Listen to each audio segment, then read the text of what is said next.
I had generally in mind some comments about business, show business, and other illusions. But for you people on tape, and I know who you are, perhaps, when we first started taping these, I not only took no account of this being seen, perhaps at some other time, some other place. And then I, in fact, said so, directed toward the tape. But at least we continue this facade. That's no longer true. That I do take into account, not just standing here at the particular date this is being done and talking to the people here, and although it's not a full-blown attempt to address posterity, I do take into account that there will be people seeing these tapes very likely, once, twice, or if they see a lot, you've just walked into the middle of hundreds of tapes that I've already done. And there's no way that I can bring you up to date. There's no way that I can explain every little term that I've ever used, every little thing that I've ever made up, or that I've referred to. If you get interested enough in this, you would have to go back and dig it out yourself if you felt the need, if you were interested. But even though I do not address the camera and we do not have a production here, we just turn on the tape and I do whatever it is that we're talking about, I am aware that the camera is going on.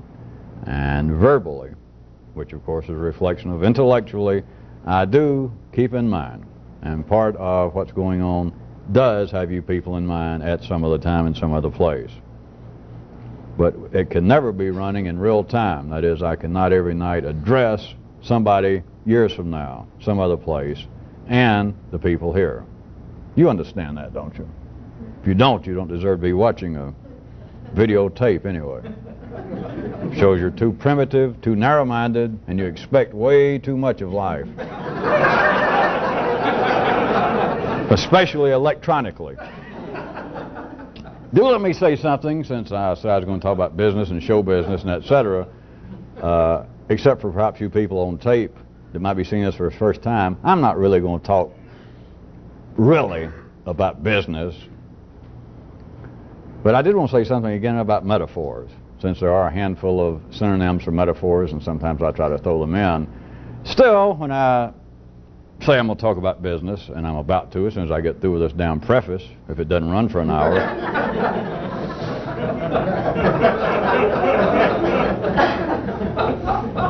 If you're trying to get more information, now I'm not just talking about me, this is not advertising puffery to help blow up my name and sell me more, since I'm not for sale.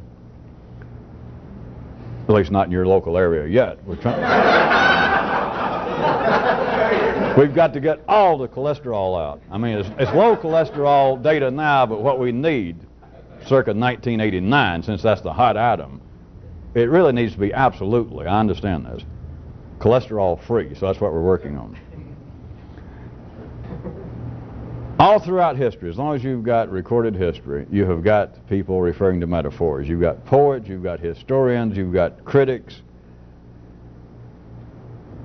But if you're trying to look for information, the purpose of me talking in certain ways, instead of presenting this as being something that would seem to be fairly straightforward, which I'm not sure what it would be, but based on the past, it'd be in some way presented as being some sort of probably spiritual activity, if we were back at least a generation or so.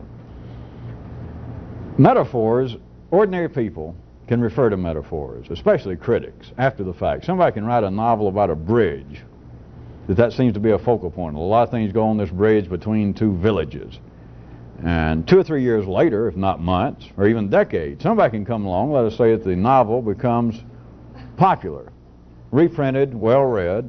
Then a critic will start showing up and point out how the bridge is actually a metaphor.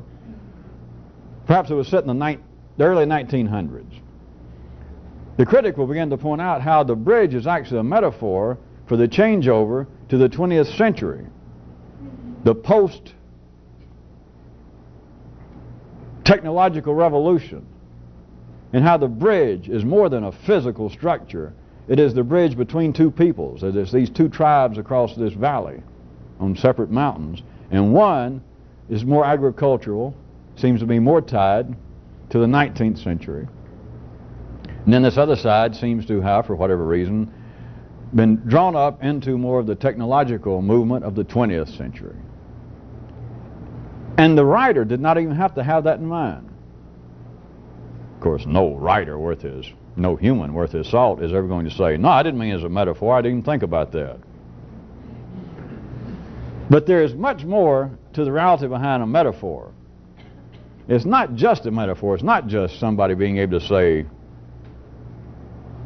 a woman is like a beautiful song. And then say, well, that's of course a metaphor. It's more than a metaphor.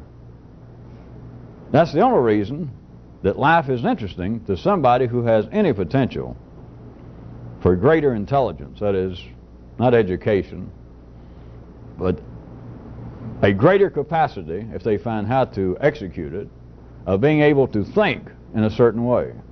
Were it not for everything being a metaphor and then some, I was just going to suggest to you sort of casually that those who had the ability to think, to ignite their brain in higher areas, would about be bored out of their you-know-what. So it's not just that things are metaphorical, it's not just that I or someone else, but in this case I'm doing the talking, that I in some way can twist something and say, well, this is actually a metaphor. It's not even that strange. You don't even have to be that tortured in trying to change it, and trying to make it appear to be that way. It gets closer to, if you can follow this, you can sort of picture it, of there being a three-dimensional object. And then if there was another corner to it, if it goes into another dimension, it's that the part you see is simply a part of a greater part. It's not just a metaphor. It's not just fortuitous that suddenly I can say, well, now, under these particular business arrangements, and I'll point out something, and perhaps you'll all go, yeah, I never thought about it that way, but yeah, that's true in the business world, the ordinary world. Now I say, yeah, but now notice, inside of the structure itself, the operations of the human nervous system, there is a metaphor. And you might go, yeah. I could say a parallel. You go, yeah. But it's more than that. If I was really pushy, I'd say it's the same thing. But then that might want to make some of your ordinary intelligence want to push back and say, well, it's not the same thing. You mean that metaphorically. Now I'd say, yeah, you're right. You don't actually have a business going on inside of you of people actually stocking items and reordering. You go, well, certainly not. I knew you didn't mean that. Don't bet on it. All right? So remember, metaphor, there should be a word, there should be a metaphor for metaphor to really confuse you. Because metaphor is child's play. Lord Alfred could deal in metaphors. God bless him. All these, the ones that attempted to be are now called the mystical poets even. The rhyme of the ancient mariner, such as that. That's not a metaphor. If that's all you can see is a metaphor, and I don't mean that he particularly knew anything, but if you can begin to see metaphors, then just look at that as being intellectual kindergarten. Now you can enjoy it, but do not stop and get too deeply into your own humility about how great it is I can see metaphors. If you're beginning to see metaphors, you're not seeing metaphors, you're simply beginning to see. Forget it's metaphor. Is that enough? A 45-minute introduction to an hour tape? All right. Right, business. Let's see if I can cover a few of them. Listen to this. It's not a metaphor, it's just true. You should be able to hear it.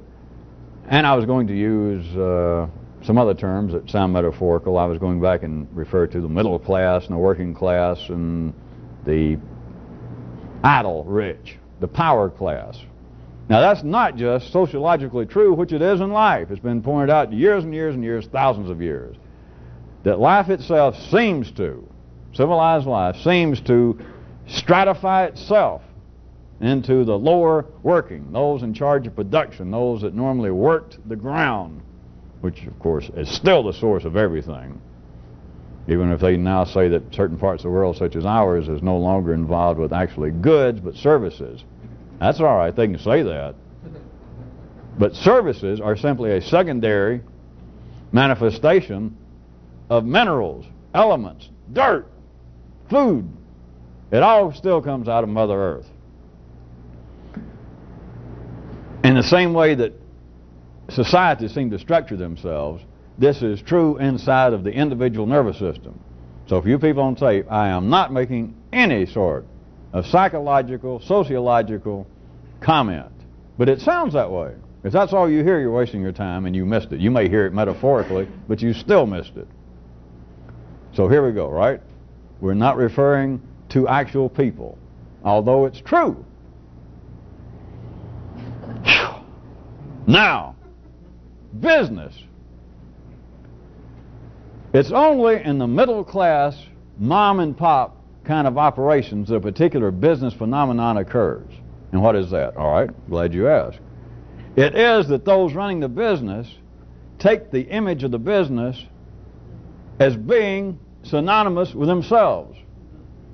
It's only the middle class, which is the heart of life's ordinary workings through man. It's only the middle class, little mom and pop operations, that have any concern over the image of the business, as opposed to this.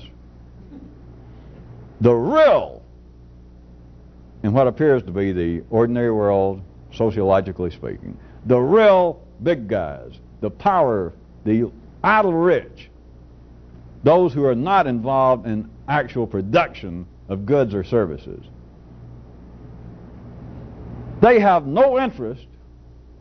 They do not feel at all that their business is the same thing as themselves. They don't feel it's synonymous. They don't feel any correlation between themselves and what is the public's impression of their business. They're interested in one thing only, the bottom line. This has always been true, and it goes through even stages. It's not some kind of great separation. It is that, in case you think you're missing it, it starts out and there's a mom and pop operation, a little family operation, and let's say that they go into they start out as farmers, and then they start increasing their vineyards, and they end up going into the winemaking business, and that first generation really works at it, and yet there's all sorts of ambiguous feelings, it turns out, in this first generation, because they were in an area of the world at that time that had strong feelings negative to alcohol consumption. And so there was fits and starts of the business. They would close up, they'd have a bad year of the grapes, and they'd decide, well, let's go into the tubers. Let's go back to raising vegetables. But then they wouldn't make as much money, and they'd think, yeah, they got real concerned. They even would send out, after they really got going, they would send out some of the sons, perhaps, or daughters to go out to local churches, civic meetings, and make some kind of verbal defense over the consumption of vino, to try and point out, well, in the Bible, some of the great people in life would have a little glass of wine. We're not in favor of drunkenness. Anyway, you understand that, surely. Let us say it turns into one of the great wineries of the world. And now let us go at least one or two generations after that, to where we have now the children or the grandchildren who are literally the idle rich, which is supposed to be, if it's as big a time a deal as I'm saying it is. You do understand, at least two generations down the line, that we're talking about now one of the world's, fiscally speaking, primo wineries, or now perhaps they're a full conglomerate, it's just a distillery, not just wine. They're down now to cheap gin, 100 proof vodka that's 90 cents a half pint. By the time it gets now to this second generation, you do understand this. Now it's not the point, but it's still a fact that out in ordinary life, this generation now that I'm referring to would be the idle rich. They've got no concern whatsoever. They feel no defense whatsoever. They do not feel that their business in any way reflects them. They do not feel like the business is them. Whereas when it's the middle class, when it's a small operation, the people almost have to. It's not some psychological trap that people fall into.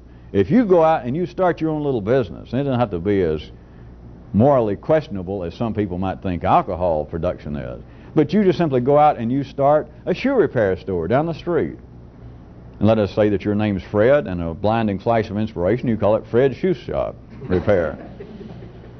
You do understand you start out on a small basis. Now it sounds reasonable, speaking entrepreneurially, but it's even deeper than that.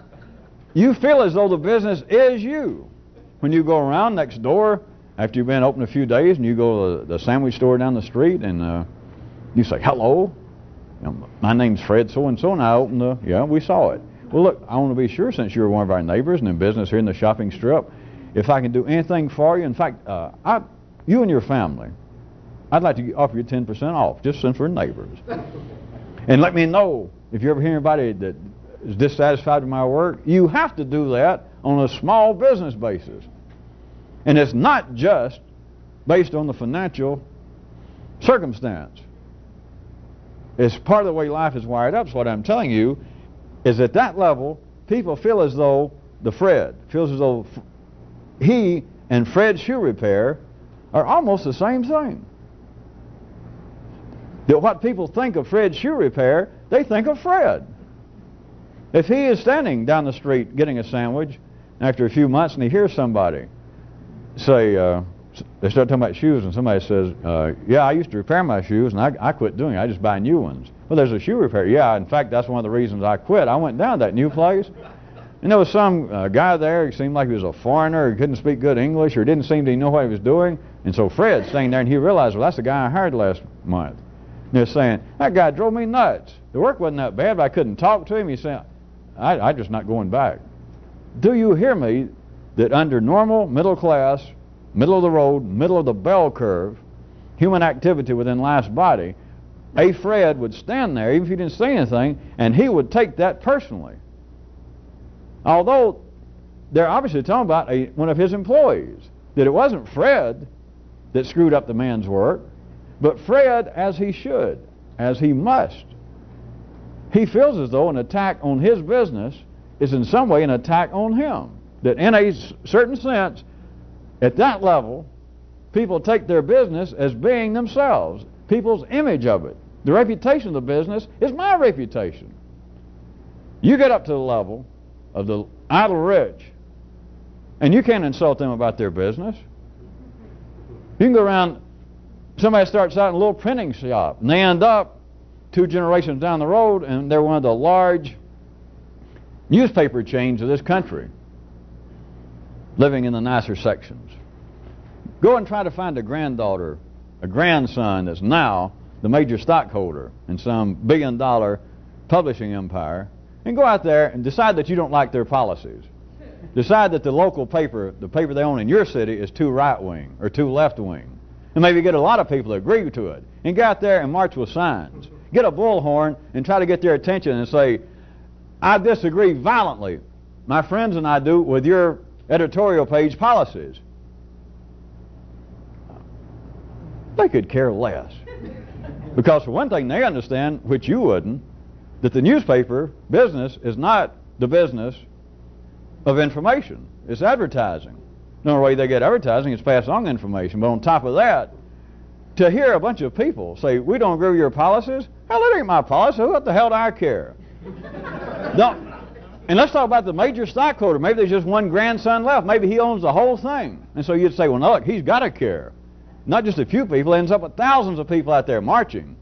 If it got enough that he noticed it, he might get on the phone or tell his man, call my accountant. And they give him, and he says, how are we doing this quarter? And they say, profits are up. That's all he, thanks. That's all he cares about. He in no way, the idle rich in no way, feel any kinship whatsoever between their image of themselves and what seems to be other people's image of their business. Whew. Now, can you see any application to your own, what seems to be your own wired up attitude toward yourself? Can you see that life would have you doing this? Taking you, the business, as being yourself. Of taking the image of what your business is, which is whatever life has wired you up to be. That is, your business is whatever you are left to your own devices. That is, your business is whatever it is up until you got involved with this and began to find out what it was on your own. That's your business. If you're a Fred, you are Fred's business. If that's all you are the first generation. See, because you're going to die. You don't leave. You may leave children. But you're not going to be here to be a second generation. Not intellectually, not consciously. So you cannot wait to become the idle rich, because you're not going to die and come back as your grandson and figure, well, now I don't care. They can say anything they want to about my lineage because now I'm part of the idle rich. It's not going to happen unless you make it happen. If you make it happen to become your own idle rich now, you understand that what seems to be, it's not something psychological, it's not something you picked up, everybody's got it. To understand that you are a continual mom and pop operation, you're continually driven to the day you die. I'll admit, if this makes you happy, the older you get and your testosterone, at least with men, begins to go downhill, you seem to care less. You let the hairs go longer out of your nose. And the balder you get, you just figure finally, oh fuck it, you know, I'm not gonna get laid anyway, I don't care. Women have their own version of it, not quite as bad, thank God. Well, I say that, they may not think that. I guess 50 or 60-year-old women faced with only 50 or 60-year-old men, they may not say that way, but never mind that. That's not my business, that's not my problem. Life has wired things up so that you feel you're supposed to, and you think of what seems to be your business, that is you, as being synonymous with you. You're not a revolutionist. You do not have any new intelligence if you take your business seriously. Just think about it. Out in life, the idle rich, and as far as people, again, it's not the point, but at least any of you maybe on tape getting confused with this, we're not, or I'm not in some way singing the praises of the idle rich, because as far as activity like this, you probably could not as a group get people further from any interest, any possibility of doing this, than the idle rich. But I'm just pointing out, in the ordinary scheme of life, you've got ordinary people, and the idle rich are as ordinary as you can get,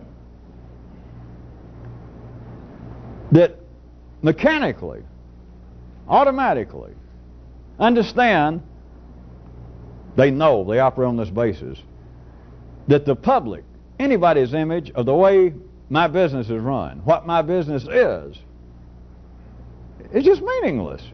As long as I can come up and say, how are we doing this quarter? Profits are up. That's all I care about. That's all you're supposed to care about in the business. Once it gets going, it's only the small time. That's what I started off meaning by the middle class, mom and pop, metaphorically, operations, which everybody left to their own devices. If you're operating at the level of spatial intelligence, you are a mom and pop operation. You always will be. You're having to open up every day for yourself. You got to take out your own garbage. You got to take the slings and arrows of people wanting to return your services or complain about your goods. You're stuck there. But mom and pop operations, that kind of, as I like to call it, low-level or entry-level entrepreneurialship, those kind of people enjoy it. Or they say they do, and there can be some fun in it. If some of you are doing it, I'm not trying to take the fun out. But if you don't ever go any further than that, it ceases to be fun after a while. That if you apparently are destined to remain a small-time mom and pop operation, it gets boring, it gets dull, it gets dreary, it gets tiring, and especially gets tiring having to have your own personal reputation seem to be synonymous with the reputation of your business. What the hell does my worth toward me have to do with whether somebody's heels wears out faster than they thought they should? Or whether their uncle got drunk and ran over their rose bushes. No, I didn't tell him to get drunk. I want all kinds of course, your small time you don't, is only the vineyard. But if you get big enough, one person getting drunk out of your whole conglomeration, the distillery is maybe just one part of it nowadays. Who cares? They don't care. I am not my business. It'd be closer to the idle rich if you say, well, are you your prophet? Well, you're getting touchy now. Yeah. Because their, quote, image of themselves would be adversely impacted. I couldn't resist that. Remember, this is 1989, so I had to say that. If their profits went the way of the flesh, that is, if their profits disappeared and they were suddenly out of the mansion, out of the idle rich business, and out on the street or on welfare, then they'd take it seriously. But the attitude toward business that the idle rich have is what it should be. You can't deny that. That it should be. Even if you are a mom and pop operation, if I say, look, you shouldn't take your business seriously, especially if somebody complains that one of your employees didn't fix your shoes right, if you don't keep a customer, you ought to chase the guy down and say, come here, let me fix it. But you shouldn't go home and have to get drunk, or you shouldn't go off in the closet and cry, or think, what's happening? And you go, yeah, you're right. The only thing you care about is whether you make a profit, right? Yeah. Look at the way life makes people live. It makes everyone believe that they are a mom and pop operation, that you have got to take the reputation of your business, your enterprise, seriously. That the reputation of your enterprise is your reputation, which in life is all right. But somebody with any nascent new intelligence has got to realize, wait a minute, you're right, I am in the Fred business if your name's Fred, or Gottlieb if your name's Gottlieb. You got to realize that, but then you got to realize, wait a minute. I was born in this business. That is, it wasn't handed down from your parents, not in a way that you'd normally see. That is, I was forced in this business. I didn't decide to be in this business. That doesn't help at all. Well, no, that's far too reasonable, I'll admit. Oh, no, ultimately it doesn't help. But just as a starter, like as an intelligent helper, you know, to mix it up with hamburgers or something, like as intelligence extender, at least start off, and some of these things go, yeah, that is silly to take. It seems reasonable to take, if you're a business, to take it seriously, that's your reputation, until you realize, well, wait a minute.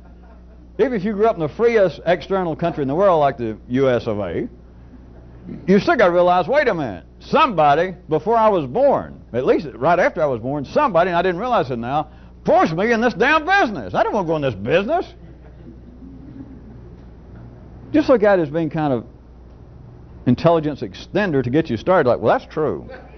It's weird, and perhaps I don't know what to do with it, but it's true.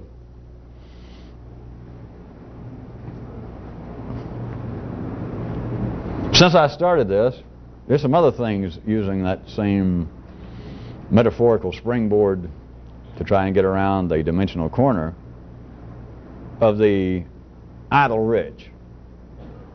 Now remember, not just out there, although I'm going to take that to start with, it's inside. If you've got any idle rich, surely you know where this is going if I wrap it up the time the tape's over, which you know I'll do if I have to force it. Because I ain't dealing with choir boys here. You should already suspect that the idle rich has something to do with doing this if you had the idle rich inside of your own brain, some area of your own nervous system. But there were several other aspects of the idle rich. One is life in other parts of his body not only has the non-idle rich, who are the parts of life's body that turns into social critics, pejoratively referred to, describe the idle rich, define them, in fact, as being those who do not contribute to the productivity of life. They eat up the productivity. They use it up. They're the consumers, not the producers. But that part of life's body that life forces into being critics, which it always does, you know, that life makes some part of its body criticize every part. And don't think that that's just an attack on the idle rich, or that's easy. Take your forefathers' religion. There's a large segment of life hates your forefathers' religion. And you might have thought, well, boy, maybe it's not the ultimate religion, but it was a decent religion. There's at least probably a quarter of the world's population that would say, no, your forefathers' religion is a danger, or worse than that. So remember that. There's always, if anything is living, then part of life's body, life is making criticize the other part of its body. What if I got stubby fingers? What was my nose too big? There you go. My ears. I wish I could afford an ear job. Do they do ear jobs or pin them back or lay them out? So there's some part of life's body criticizing everything that's going on. Now you should know that by now. So one of the criticisms of the idle rich, besides them being non-productive, that is individually, one of the other criticisms, sort of a corollary criticism, is that the idle rich pursue absolutely useless activities.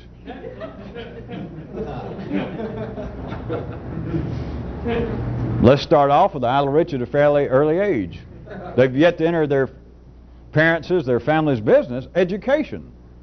Historically, right up until today, what is one of the hallmarks of the idle rich's education? For one thing, is studying that which, by all intents and purposes, is useless. Latin, Greek, classical literature. What in the hell has that got to do with producing anything? Nothing. Other than the idle rich, people go to school, even college and university nowadays. I know they try to doctrine it up a little bit, but it's still trade school.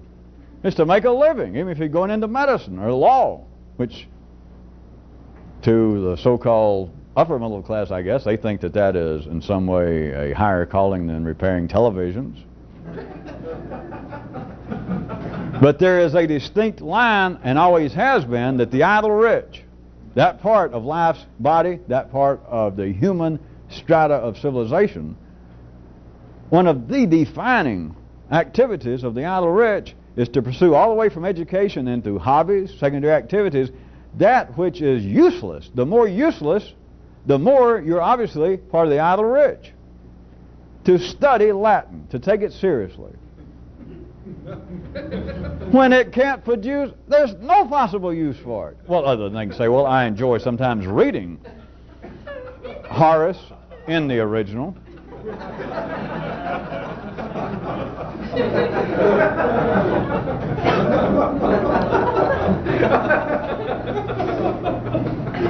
They pursue even social activities. Let us say that at a good idle rich upper end university, that is the, although I know it's trickled down, but that is the fount, was the genesis of what is now referred to as fraternities. But in the real idle rich places of learning is where they began fraternities. It's now sometimes referred to as the old boy network. They engage in rituals, traditions. They still trickle down, like people at matriculation now wearing caps and gowns. Where the hell did that come from? It came from the idle rich. That, you know, they've already studied Latin and Greek and stuff that will serve no possible purpose in life. That is, from the ordinary view, from the middle class view, this in no way will help in the fiscal production of goods and services. Won't do anything. So now they waste their time from that view in their full education, but why stop there? Why don't we put on real funny clothes and get some kind of vexilliums, flags? We'll get secret handshakes and stuff we do, and we'll get out there. And we'll invite speakers to address us. Now we are matriculating. And have wasted 8 years of our life studying stuff that won't do us any good. Bring in somebody who is equally as wasteful and non-productive, and that's who they go out and get. And he'll come in, and the whole thing, the gowns, the rich, the education, the hobbies, from the middle class view, the rich, obviously, the idle rich, always pursue hobbies that are as far removed from any possible value as possible. Such as, if you went to the other end, if we're still speaking metaphorically, tropically, of apparently out there, then the lower classes, they will even have hobbies that, by and large, the closer you get to the lower class, as the closer you get to the more primitive areas of life, their hobbies will in fact normally start out, when it became secondary, what I'm referring to as hobbies, normally the hobbies will in some way be tied around that which is edible. The idle rich do not have as hobbies fishing. Now I know they may go out and fish, but that is not an idle-rich hobby. Hunting is not. Now, I know they'll get out and chase the hounds, as they used to call it, in our mother country, but it's not on the basis of them out tracking food that they're going to take home and eat. It's just a blood sport. They do, the idle-rich pursue hobbies that, as far as possible, are further and further removed from any apparent connection, any possible connection to primary needs or primary activities. And if that won't do, which there is seems to be, just physically speaking, in three-dimensional world, a limit to how far they can stay removed from the mainstream of life, but they have tried to take things, even if it does not seem to be a direct correlation or removal thereof from primary activities, at least they'll take sports, hobbies that no one else knows about. Cricket for years. And that became tennis. And then tennis got real popular, and so they abandoned that, and then golf, it went through the same thing. They keep pushing it to the areas that even the ordinary look at and go, how silly. Not just, if it's not just any longer that they can say how useless, at least they look at their new hobby and say, well, it's silly, it's sissy, it's ridiculous, it's not even a decent hobby for a human. And that's what they're pursuing. Now, may I ask you again in this paragraph, can you see any possible application toward oneself? Can you see that in a way you could apply this to a revolutionist new intelligence? If he had the brain operating in some way that was beyond that which was necessary for the production of goods and services to keep your business going. And then individually or collectively, that everybody on this planet was keeping their business going, so that the business of life via man was going. If you had your brain operating at a level above that, which would be, if I may say so, metaphorically speaking, would be your idle rich, then what might be your attitude toward what seems to be the demands that life makes of you? That is, the ordinary demands that life seems to make. You can't analyze your way out of it. You can't avoid it. In fact, you may apparently be not doing it, but you'll suffer over it. You'll condemn yourself. That is, that you should be doing that which is what? Profitable. I don't mean just financially, but doing that which is worthwhile in life. Not fiddling your life away.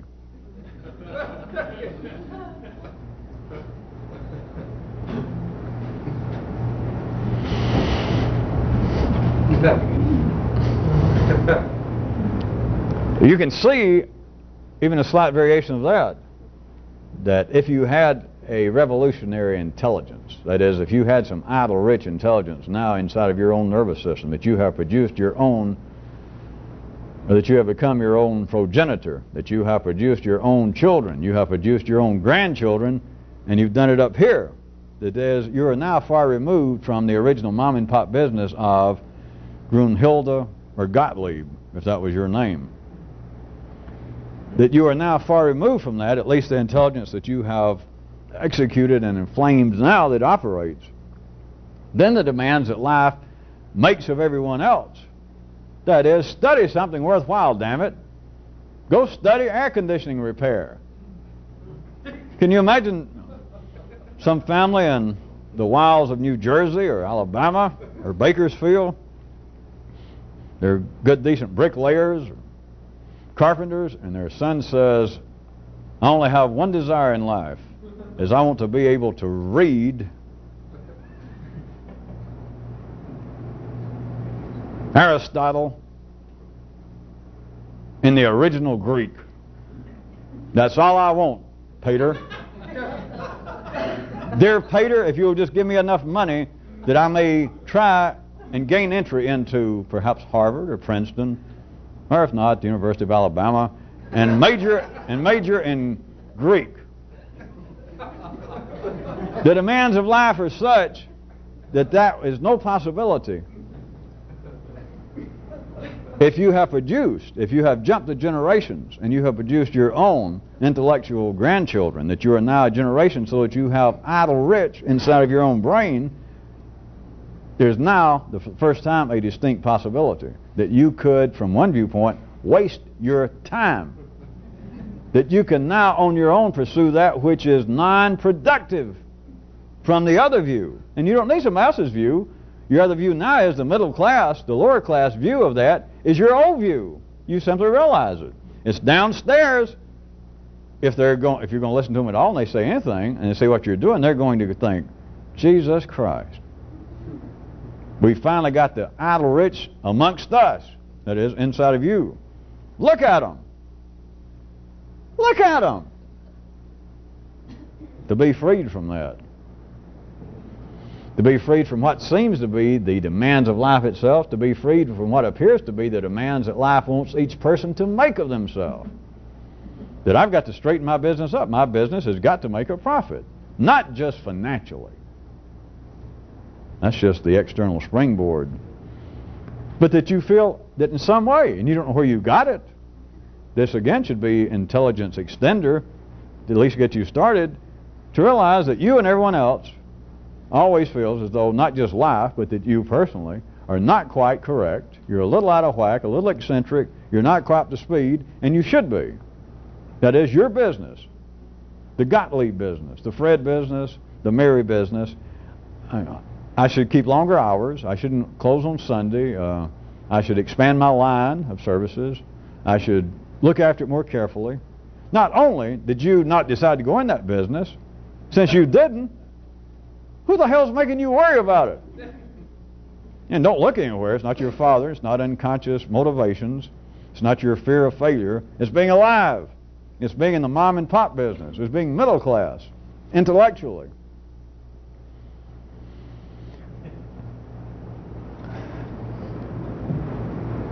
There's another aspect of the idle rich that perhaps some of you will find interesting once I point it out. It's not too far removed from what I just said, but a real one I like, which is not the point. Who cares what the hell I like? Even I don't care. All right, but here it goes.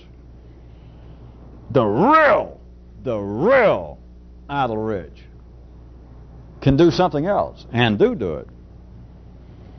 They can further prove their position, display their position. The idle rich, by having employees, servants, relatives in their employ, of course, who themselves are idle. Think, that's the real idle rich. You're not only non-productive and idle, you have people on your payroll. You have servants that are idle. That you have people paid and they don't even know what to do. They just stand around. They're as non-productive as the guy who hires them. Now that, we're really refining it now, but now we're getting between the idle rich, maybe the sons and daughters of the original mom and pop operation that's now exceedingly profitable. The difference between them and perhaps the grandchildren, because the real idle rich with so much money and nothing to do, and everybody they know has got bigger diamonds than go on their fingers, and everybody's got 4 or 5 Rolls Royces, and some of them carry Bentleys in the trunk for a spare and all that. And so what else can you do? Well, what you can do, and everybody's got servants at the door, and they got their own man, and their wife has their own maid. All right, so everybody's got that, but then hire people. And you even tell them what to do. There's nothing for them to do except they dress up in a little uniform or something. It's like somebody who opens the door for the chauffeur. After he opens the door, they just stand there, but they're there all the time. Now your neighbors, the acquaintances who are simply the idle rich, even they got to be impressed. That you're above the simple idle rich. You're now seriously, like you're idle rich squared. Because you've got people who sort of perform idleness for you. Except you pay them to do nothing.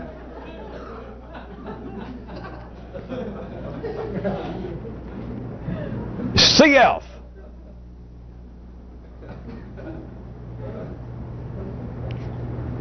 Think about the possibility. A kind of connection between a person a revolutionist, having some new intelligence, having some non-ordinary, some non-spatial ability and not publicly use them.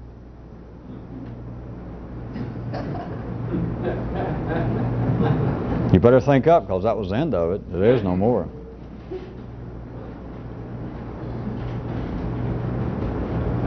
All right. To have the intellect operating somewhere beyond the absolute confines of Earth's gravity, of it being simply ordinary spatial intelligence, you could call, once you got some of that, you could call that then you have some idle-rich neurons yourself, some chemical activity. But then to go a little bit further, you could then have abilities and talents on your payroll that are publicly idle. That is, people not even aware of it. That's definitely all of that paragraph.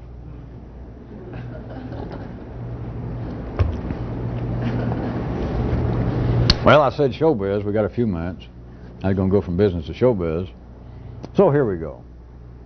Let me ask you this. Query, rhetorically. I assume most of you have noticed. If you hadn't had personal occasion, trust me, you've seen it in movies and it was a fair representation. Is it possible that the backstages everywhere are always dreary and dirty so as to better prime the actors to hit the stage just thoroughly primed to pretend,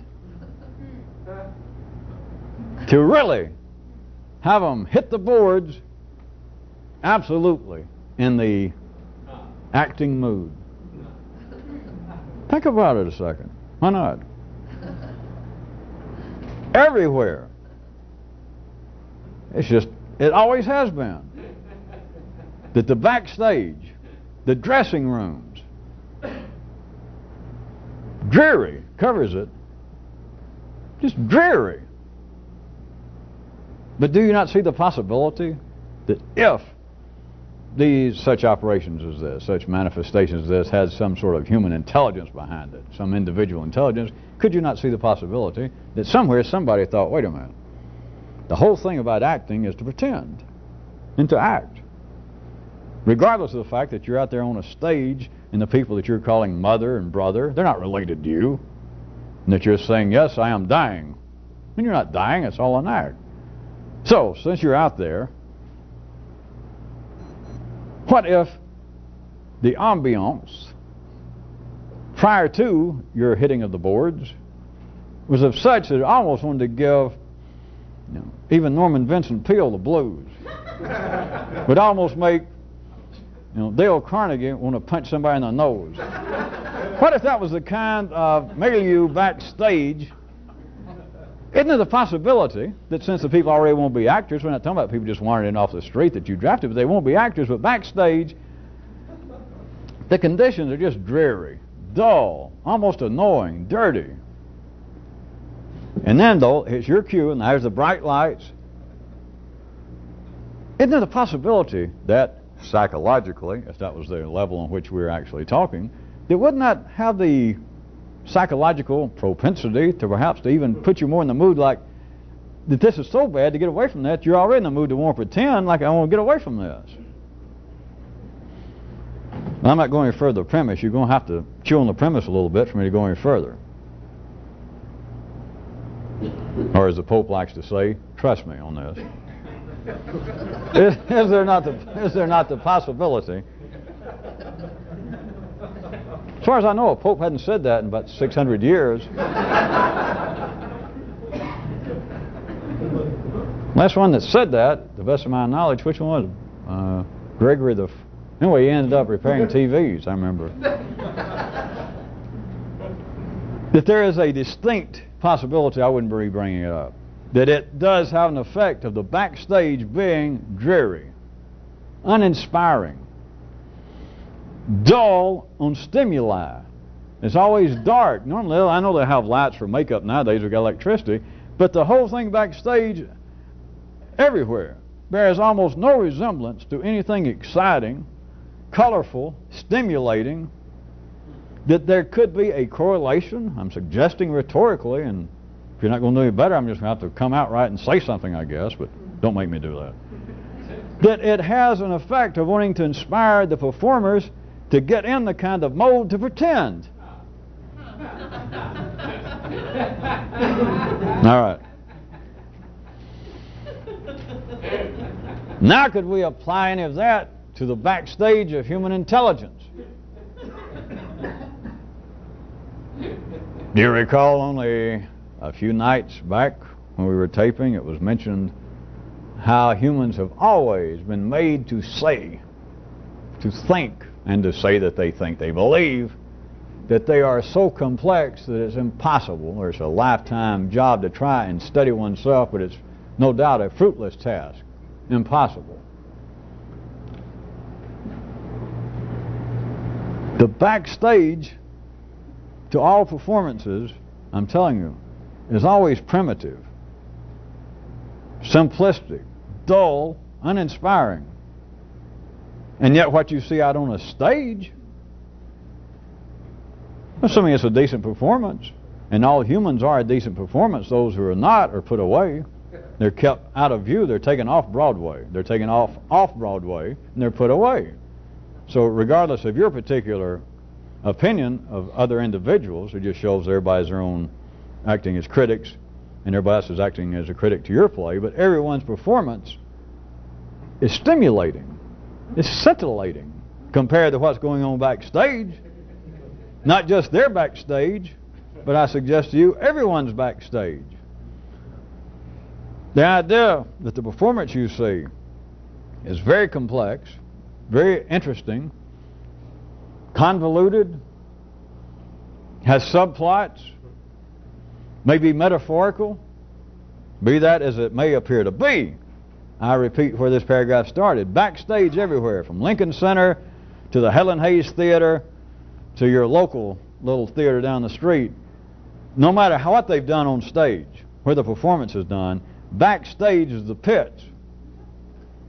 Backstage is dreary. Backstage is always primitive. Right behind the flats, right behind the scenery, what's back there? It looks like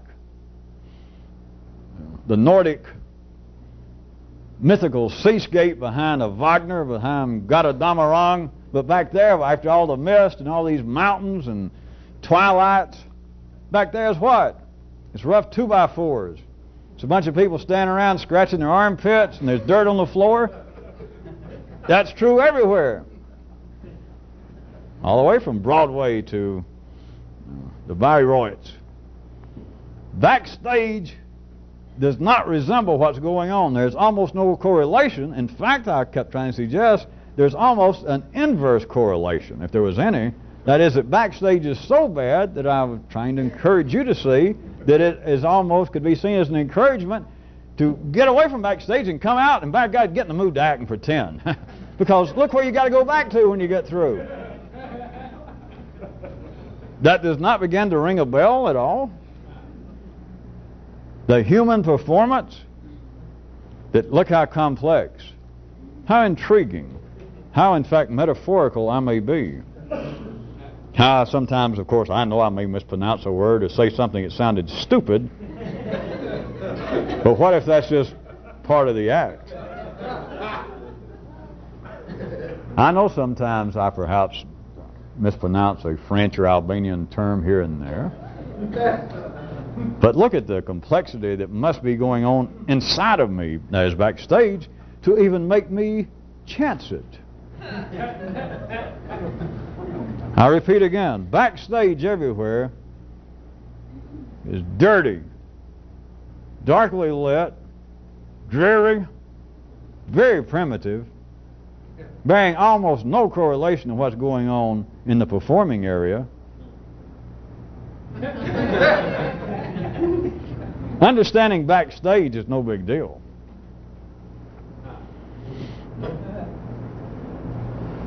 It is the stage, it is the performing area that appears to be complex.